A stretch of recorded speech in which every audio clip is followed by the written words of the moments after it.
Hello. Do you know how to make fried chicken? If you already know how to make it and you're happy with the way you do it, then just don't watch the rest of this. Just give me a like anyway and subscribe anyway. But I wash my chicken, okay? I always will. I don't care what the modern thoughts are that suddenly it's not necessary to wash your chicken. I've been washing my chicken ever since I've been cooking, and I dry it off on a towel because I don't want my chicken to be wet when I add the seasonings onto it. So I dry it off on a towel, and I'm going to season it, and I'm going to throw it in the pan seasoned. Okay? And I don't use seasoned flour because I don't even know what that means. I'm just plain old country cook. Okay, chicken. We're going to start out with some salt.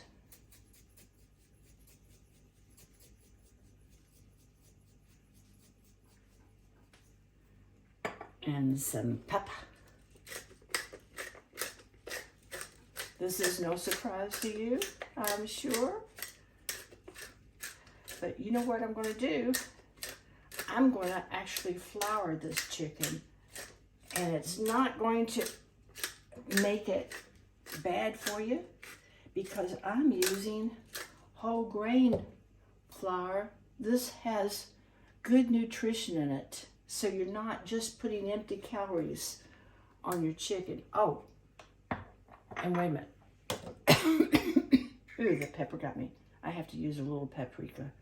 I told you I put paprika on everything. This is smoked paprika. And besides, it'll give your gravy a good color. Oh yes, I'm going to make gravy too, but I'm going to make it using whole grain flour. And while I'm doing this, I'm going to turn my oven on. Yes, I want lots of olive oil. There you go.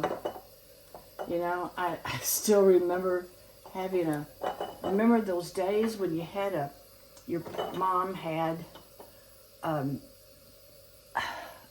can of Crisco shortening, and it would sit right there, and she'd just scoop it out and throw it in the pan, and then she'd save her old one. When it was empty, she'd save it, and then when she was through with cooking her bacon, whatever bacon grease she had, she put in the other one.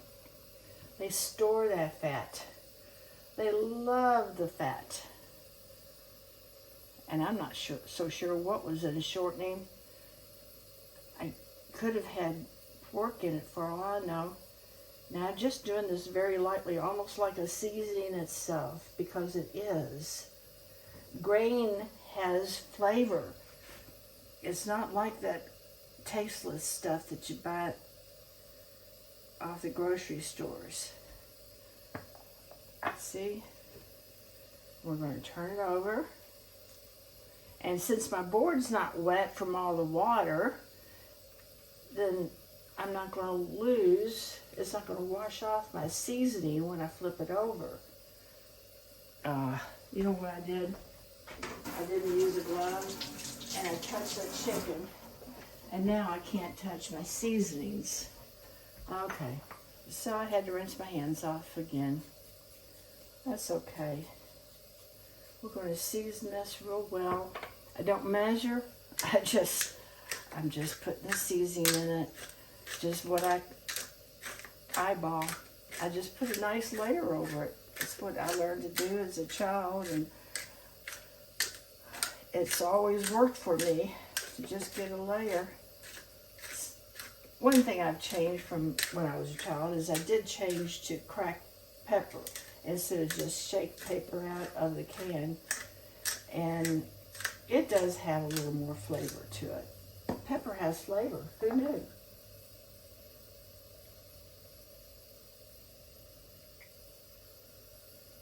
Oh, I feel that pan getting hot. Now, because I dried my chicken off, we're not going to have a whole lot of splatter when I put it in. So let's see what that's going to be like when I put the chicken in.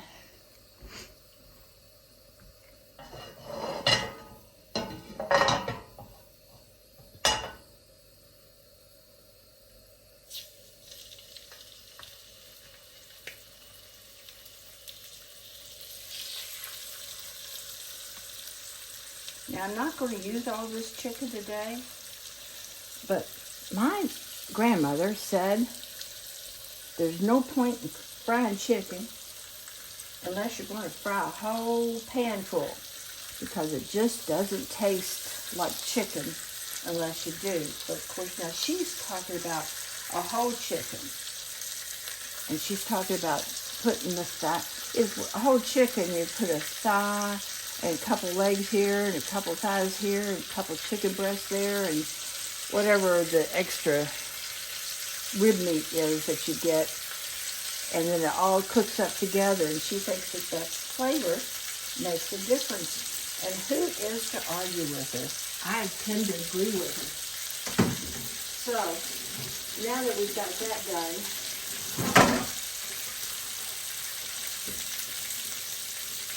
I had to clean up this mess. I'm sorry, I'm away from the camera.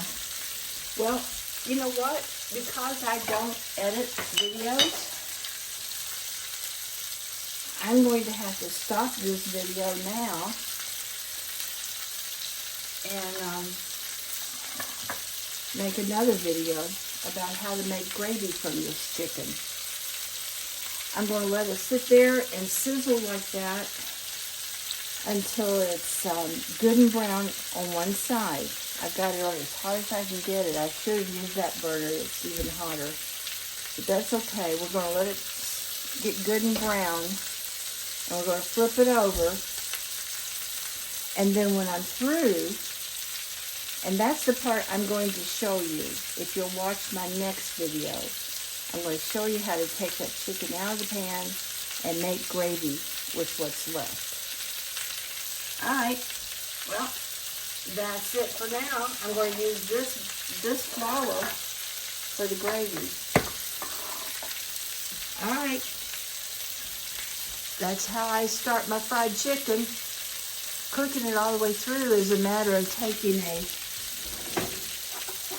thermometer before you think it's through. Now, this is something new that I do now that I didn't do when I was younger, is I use a thermometer, and it tells you what you cook. Like, chicken has to cook until it's at least 165 degrees. I learned this when I was in a restaurant, when I started our restaurant, and I had to take a special class in food safety. So chicken has to be 165 to be safe, to make sure all the bacteria and everything is cooked out of it.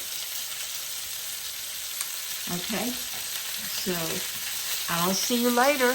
I love you, and I hope you learn to eat healthy.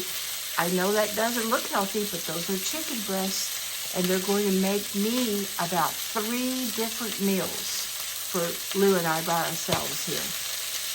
Okay, shalom. See you later.